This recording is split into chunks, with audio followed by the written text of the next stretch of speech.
ইসলামের ইতিহাসের দিকে তাকালে দেখা যায় মুসলমানদের ইতিহাস অত্যন্ত তাৎপর্যপূর্ণ।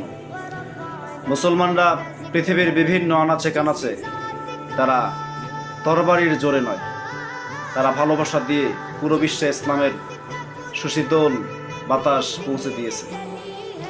অনুরূপভাবে বিশ্বনবী সাল্লাল্লাহু ইসলামের ওফাতের পরে অনেক খেলাফত প্রতিষ্ঠিত হয়েছিল, যেমন আব্বাসিয়া খেলাফত, ওমাইয়া খেলাফত, এরপরে বিভিন্ন সালতানাত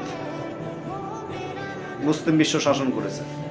অনুরূপভাবে আব্বাসীয় খেলাফতের সময়ে বাগদাদ ছিল তাদের প্রাণকেন্দ্র এবং এটা ছিল তাদের রাজধানী।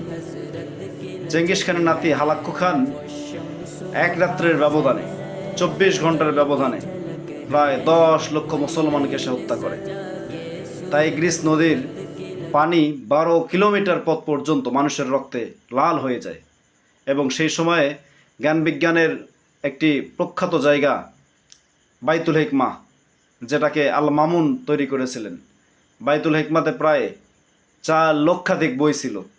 জ্ঞান বিজ্ঞানের এবং মুসলমানদের ঐতিহ্য, মুসলমানদের বিজ্ঞান, এরপরে বিভিন্ন আবিষ্কার, ধর্মীয়, এহলাইকিক এবং পারলৌকিক বিভিন্ন বই ছিল।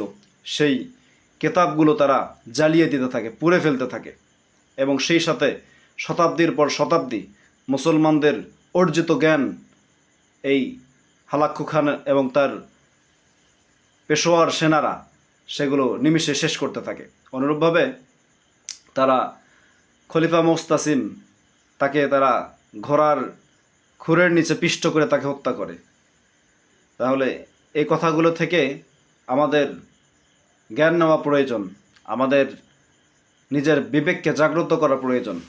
আসলে ইহুদি খ্রিস্টান এবং মঙ্গোল কাফেররা তারা প্রতিনিয়ত ইসলামের ক্ষতি করে গিয়েছে এবং বিশ্বনবী সাল্লাল্লাহু আলাইহি সাল্লাম বলেছে, ইসলামের ভিতরে সবচাইতে বেশি ক্ষতি করেছে কাফেররা এবং মুনাফিকরা।